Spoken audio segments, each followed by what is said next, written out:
we're going to take a look at how Innocent achieve a posting schedule that works super effectively for them, even though they don't actually post every day. If you have any questions as we do, please use the blue button inside Maybe's. It connects you to us 24/7 and we love to help. So let's check this out. So Innocent are obviously a big brand and it's hard to miss them on social media. They entertain, they engage, and they make many of us smile really often with their posts.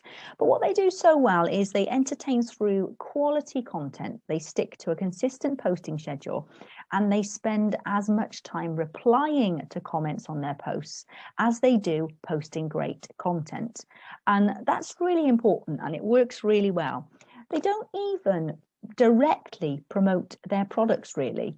They just engage. I mean, you can see here that it's a funny post. We're not saying it's been a slow morning, but Hayley has spent 15 minutes on her next smoothie Jenga move. So clearly there are their products in that image, but that's not them saying, you know, look at this product, it's great, please buy it. It's just a fun, light-hearted post, and they just promote their products in a really subtle way, and it works. They use great images, eye-catching images, but nothing complicated. You know, it's just a really good image that would catch your eye. It's colorful, but it's not too complex. It's easy to take. But then in contrast, you have some of their posts that are literally just text and nothing else. And, you know, often with social media, you say, you know, include a great image, include a video. But for Innocent, it works, you know, not to actually do that. Like here, you know, this is obviously a post about the weather.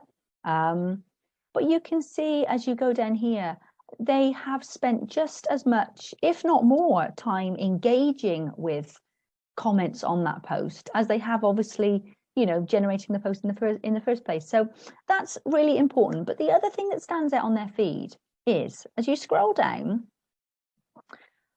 you'll regularly see that they don't post every day. So, I mean, there's a couple of days here where they didn't post. Similarly, again, and that happens, you know, as you scroll back, and there's absolutely nothing wrong with that at all. They've got a posting schedule that works for them, and they don't post every day. And I think what we can learn from this is that, you know, naturally, it's really important to set a posting target as a business that's realistic for you, which doesn't have to be every day. It might be once a week if that's the maximum that you can manage.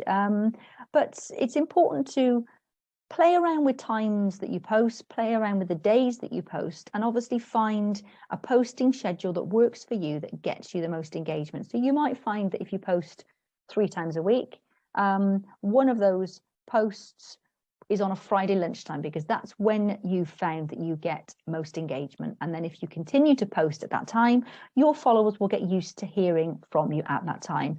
But as we can see here with Innocent, they're a big brand. You'd assume that they, you know, post every day or multiple times a day, but they don't, you know, but that absolutely has no impact on how successful their social media is at all. You know, they've got a schedule that works for them, and they stick to it, and that's great.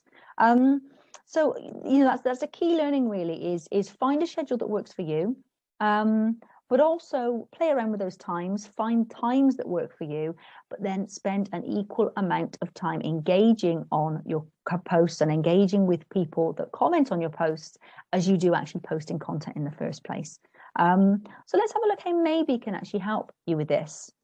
Well, if you go into your Maybe account, you can see on your dashboard your best post. But not only that, you can see best post for other brands. So you might want to look at a brand that you admire, or a competitor, or another business in your place. But you can also see the best post for that brand, or whichever brand you choose. So you can see what times and platforms, you know, worked best for you. So you can actually do more posting at that time. But not only can you see that on your dashboard, if you look into under listening on best posts, you can actually see the best posts in a place, in a sector, or for a particular channel. So you can actually cut it and slice it as exactly as you want to. just so you can see. So all of these best posts obviously show the time that they were posted. So if you want to see, for example, when do people tend to engage with content from a particular sector, so you might be in the food retail sector, you can look at food retail and you can see if there's a pattern. So if people tend to engage with that content, more often in the evening, there's a learning from that, and you can actually then incorporate that into your approach on your feeds. So I hope that's been useful. There's definitely some learnings when looking at Innocent's posts. If you have any questions, please use the blue chat button inside Maybe's. It connects you to us 24/7. And if you'd like to know more about any of the things I've talked about on today's video, like taking great images, please use the search button bar below and you'll find more videos on those topics. See you on another video soon.